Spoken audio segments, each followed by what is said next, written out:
আসসালামু আলাইকুম ওয়া রাহমাতুল্লাহি ওয়া বারাকাতুহু। মাগফিরাত কাছে এবং দূরে যে যেখান থেকে দেখছেন সকলকে জানাচ্ছি প্রাণঢাল অভিনন্দন ও মুবারকবাদ। তো আজকে আমি আপনাদের সামনে একটা খুবই গুরুত্বপূর্ণ বিষয়ে কথা বলবো। যে বিষয়টা হলো, আমরা জাহেরি নামাজ পড়ি, বাতিনি নামাজ অনেকে পড়ে, অনেকে ভাবতে পারে বাতিনি নামাজ কি, অনেকে জানে না। সুতরাং আজকে বাতিনি নামাজ কিভাবে শুদ্ধভাবে পড়া যায়, সহি শুদ্ধ যে নিয়মটা, সেটা আমি বলার চেষ্টা করব।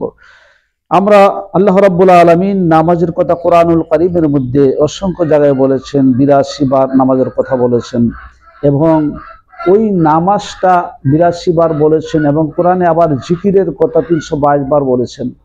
তো নামাজ ৮২ বার বলার কারণ হচ্ছে নামাজের গুরুত্ব অত্যন্ত বেশি। এই গুরুত্বপূর্ণ হওয়ার কারণে বারবার নামাজের কথা আমাদেরকে বলেছেন। আল্লাহ রাব্বুল আলামিন সালাতকে, নামাজ বলতে কোরআনে সালাতকে বলা হয়েছে, তো সালাত কায়েম করার কথা বলছে। আকিমুস সালাতা ওয়া আতুজ যাকাতা, সালাত কায়েম করে যাকাত প্রদান করো। ইন্নাস সালাতা তানহা আনিল ফাহশা ওয়াল মুনকার, সালাত মানুষকে খারাপ কাজ থেকে ফিরিয়ে ভালো কাজের দিকে ধাবিত করে দেয়। সুতরাং সালাত সম্পর্কে অসংখ্য আয়াত আল্লাহ বলেছেন। ওই সালাতটা আমরা শরীয়তের দৃষ্টিতে আদায় করি সকলে, এবং এটার একটা হাকিকি মারফতি একটা ব্যাখ্যা রয়েছে। সুতরাং মারফতের দৃষ্টিতে সালাত আদায় না করা পর্যন্ত শরীয়তের দৃষ্টির যে সালাত আমরা পড়ি, সেটা আল্লাহর দরবারে মকবুল হওয়ার সুযোগ নেই। সুতরাং শরীয়ত যেখানে তরিকত সেখানে তরিকত, যেখানে হাকিকত সেখানে হাকিকত, যেখানে মারফত সেখানে। এই জন্য আমি আজকে শুদ্ধ করে আপনাদের সামনে বলার চেষ্টা করব যে শরীয়তের সালাতের পিছনে মারফতের যে সালাত রয়েছে, এটা কিভাবে আদায় করা যায় শুদ্ধ নিয়ে। মারেফাত শব্দের অর্থ বুঝতে হবে, শরীয়ত শব্দের অর্থ বুঝতে হবে। শরিয়া শব্দের অর্থ সাধারণত এটাকে কেউ কেউ সরা শব্দের অর্থ ব্যাখ্যা, বিশ্লেষণ, ঠিকানা বা এরকম কিছু অর্থ বোঝায়, যে যেটা পালন করার জন্য একটা দিক নির্দেশনা, একটা পয়েন্ট হিসাবে আপনার সামনে উপস্থাপন করে, যেটা যে নিয়মে আপনি যে ঠিকানা মতে আপনি চলবেন, এটাকে শরীয়ত বলে। অর্থাৎ ইসলামী পরিভাষায় যে ইসলামের নিয়ম কানুন বা ইসলামের বিধান, যে আমলগুলি রয়েছে, এই আমলগুলিকে পরিপূর্ণভাবে কোরআন হাদিসের আলোকে পালন করার নামই শরীয়ত। কোরআন, এক কথায় কোরআন, হাদিস, ইজমা, কিয়াস, এই বিষয়গুলিকে শরীয়ত বলে। এইগুলির মাধ্যমে শরীয়তের উপস্থাপন হয়, এগুলির মাধ্যমে শরীয়তের ব্যাখ্যা হয়, এগুলির মাধ্যমে শরীয়ত পালন করা হয়। সুতরাং শরীয়ত বিষয়টা আমরা অবশ্যই বুঝতে পেরেছি। শরীয়ত হচ্ছে সরা বা ঠিকানা। সুতরাং এই ঠিকানা অনুযায়ী আমাদেরকে গন্তব্যে পৌঁছার নাম হয় শরীয়ত। তো এখন শরীয়তের সাথে মারেফত শব্দের অর্থ হলো যে চেনা জানা, পরিচিত হওয়া। আরাফা শব্দ থেকে মারফা শব্দ আছে। তো এখন চেনা জানা, পরিচিত হওয়া। সুতরাং কার সাথে চেনা, কার সাথে জানা, কার সাথে পরিচয়। ইসলামী পরিভাষা মতে আল্লাহর দিক নির্দেশনাগুলিকে চেনা জানার নামে মারফত। অর্থাৎ আল্লাহর কুদরত, আল্লাহর রহস্য, আল্লাহর সঙ্গে পরিচিত হওয়ার নামে মারফত। আল্লাহর সঙ্গে জানার নাম মারফত, আল্লাহকে দেখার নামে মারফত। আসুন আমরা জেনে নিই মারফতের দৃষ্টিতে সালাত মানে কি। যে সালাতের মধ্যে আল্লাহর কুদরত আছে, যে সালাতের মধ্যে আল্লাহর ইহসান আছে, দয়া আছে, আল্লাহর সৃষ্টি জগতের তথ্যের গভীর রহস্য যেখানে আছে, যেখানে আল্লাহকে সরাসরি দেখা যায়, এটাকে মারফতের সালাত বলে। আর সালাতু মেরাজুল মুমিনিন, আমরা বলে থাকি সালাত মুমিনের মেরাজ। মানে সালাতের মাধ্যমে ঊর্ধ্বগমন করে আল্লাহর সঙ্গে যে সাক্ষাৎ হয়, পরিচয় হয়ে দেখা হয়, এটাকে সালাত বলে। আর এই সালাত যদি শরীয়তের দৃষ্টিতে হয়, তার ভিতরে যদি মারফত না থাকে, অর্থাৎ গভীর অর্থ তার মধ্যে না থাকে, গভীর সাগরে ডুব দেওয়ার মতো সিস্টেম না থাকে, আল্লাহর যে প্রেম সমুদ্র রয়েছে সেটার মধ্যে ডুব দেওয়ার মতন যদি একটা নিয়ম না থাকে, প্রচেষ্টা না থাকে, তাহলে সে সালাত তো আল্লাহর দরবারে মকবুল হবে না। এখন আমরা শরীয়তের সালাতটাকে যদি আমরা চিন্তা করি, শরীয়তের সালাত আমরা কিভাবে করি। আমরা প্রথমে আল্লাহু আকবার বলে তাকবীরে তাহরিমা দিই, তারপরে কোরআন তেলাওয়াত করি, রুকু করি, সেজদা করি, সালাম ফিরিয়ে নামাজ শেষ করি। এখন এই সালাত তার প্রতিটা পর্বে পর্বে প্রতিটা ঘাটে ঘাটে কিন্তু মারফতের দৃষ্টি রয়েছে, মারফতের দিক রয়েছে। তো আমরা প্রথমে শুরু করব শরীয়তের সালাত, তারপরে চলে যাব মারফতে। হ্যাঁ, শরীয়ত শুরু করতে হয় রূহ থেকে, মারফত শুরু করতে হয় কলব থেকে। ক্লিয়ার? শরীয়ত শুরু করতে হয় রূহ থেকে, মারফত শুরু করতে হয় কলব থেকে।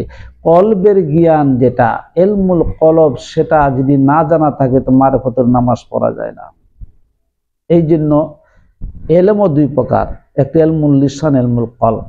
লিসানি এলেম দিয়া মারফতের নামাজ পড়া যায় না, কলবের জ্ঞান লাগে।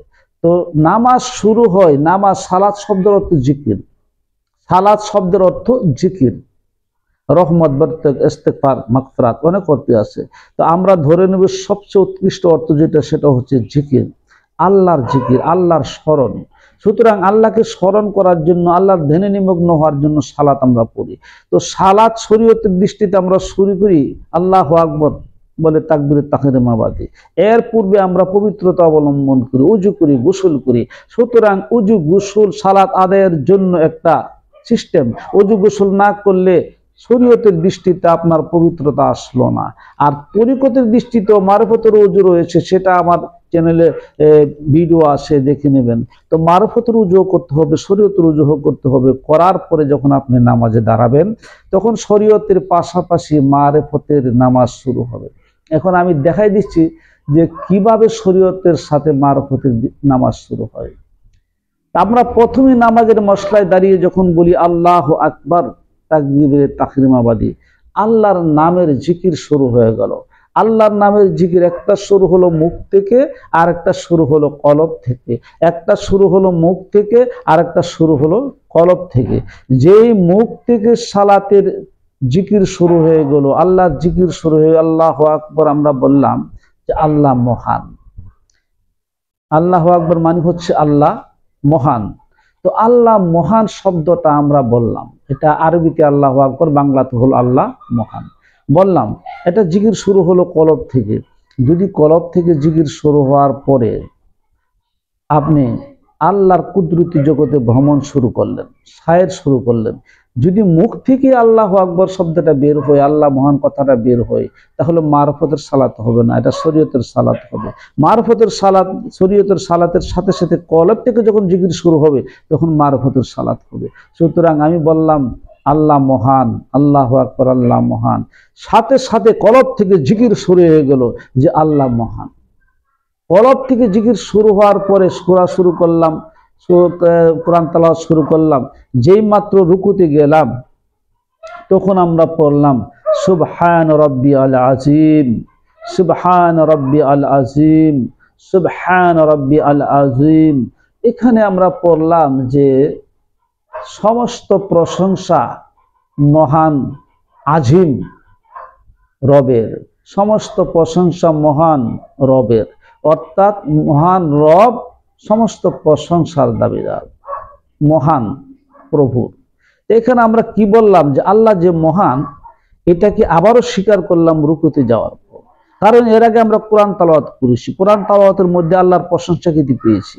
তারপরে রুকুতে যে আমরা স্বীকার করলাম যে সুবহান রাব্বিয়াল আযীম, সমস্ত প্রশংসা মহান প্রভের, যিনি মহান।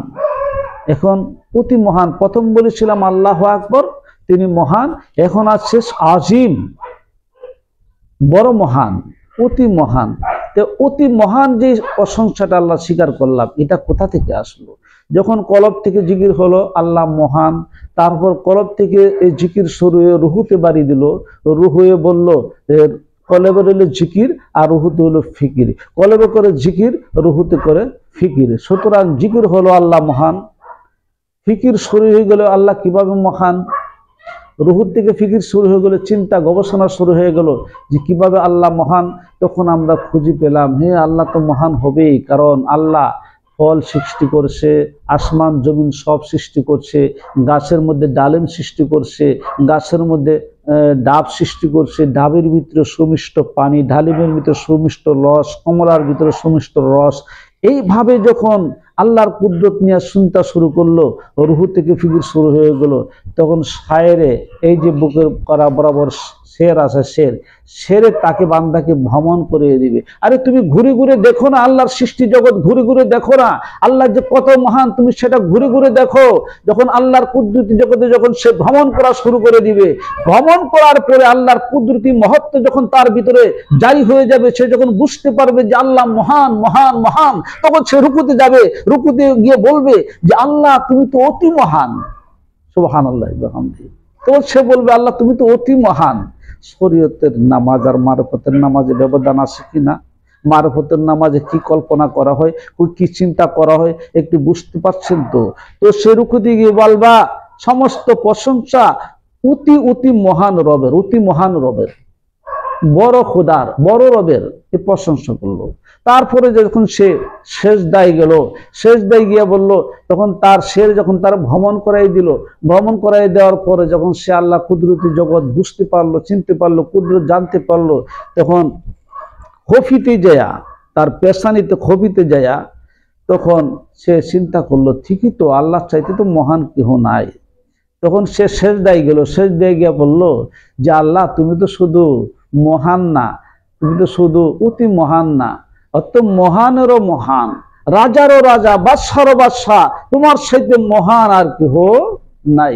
সেজদায় গিয়ে যখন এ কথা সে বলল, চূড়ান্ত দাপে সে বলে ফেললো আল্লাহ তুমি তো শুধু মহান নয়, অতি মহান নয়, অতিরও অতি, মহানেরও মহান, তুমি খোদা, তুমি রব, তুমি আমার সব। তখন মহান প্রভু যখন সে মারফতের নামাজের সালাম ফিরায়, আসসালামু আলাইকুম ওয়া রাহমাতুল্লাহ, আসসালামু আলাইকুম ওয়া রাহমাতুল্লাহ, এই সালাম ফিরানোর সাথে সাথে মহান প্রভু ডাক দেয়, রে বান্দা, ও আমার বান্দা, তুই তো নামাজের ভিতরে 4 রাকাত নামাজ ও 2 রাকাত নামাজের ভিতরে তুই এমনই ভাবে আমার প্রেমে ডুবে গিয়েছিলি, দুনিয়াটার অস্তিত্ব ভুলে গিয়ে, আকাশ বাতাস তিনলতা বউ জীব সন্তান আত্মীয় স্বজন যা আসে সব ভুলে গিয়ে আমার প্রেমে এমনই ভাবে তুই ডুবে গিয়েছ, আমার কুদরতি জালালিয়তের মধ্যে তুই প্রবেশ করেছ, আমার কুদরতি জগতে তুই ভ্রমণ করেছ, তুই তো আমার খাস বান্দা রে, তুই ছাড়া তো আমার আপন, আমি তোর আপন, তুই আমার আপন, তুই আমার সবচেয়ে মহাব্বতের বান্দা, যা যা বান্দা আজ থেকে তুই আমার বন্ধু হয়ে গেলি, সুবহানাল্লাহ বলেন। এই জন্য একটা মানুষ 2 রাকাত নামাজ পড়লে মারফতের দৃষ্টিতে সে আল্লাহর অলিতে রূপান্তরিত হয়ে যায়। সত্য বুঝে যদি কেউ সত্যিকারে সেই নামাজটুকু আদায় করতে পারে, মহান রব্বুল আলামিন তাকে বন্ধু বলে ডাকবে, সুবহানাল্লাহি বিহামদিহি, সুবহানাল্লাহিল আযীম। সুতরাং ভাই ও বোনেরা, যে যেখান থেকে দেখছেন, মহান প্রভুর এই কুদরত বুঝে শরীয়তের আমলগুলো করেন এবং পাশাপাশি মারফতের আমলগুলি করার চেষ্টা করেন। সত্যকারে পীরের হাতে বায়াত হয়ে সত্য পীরের সন্ধান পেয়ে এবং তার ধর্ণা পেয়ে, তার কাছ থেকে তথ্য পেয়ে নিজের জীবনকে আলোকিত করুন। ও আখির দাওয়ানা আলহামদুলিল্লাহি রাব্বিল আলামিন, ওয়াসসালাতু ওয়াসসালামু আলা রাসূলিল কারীম।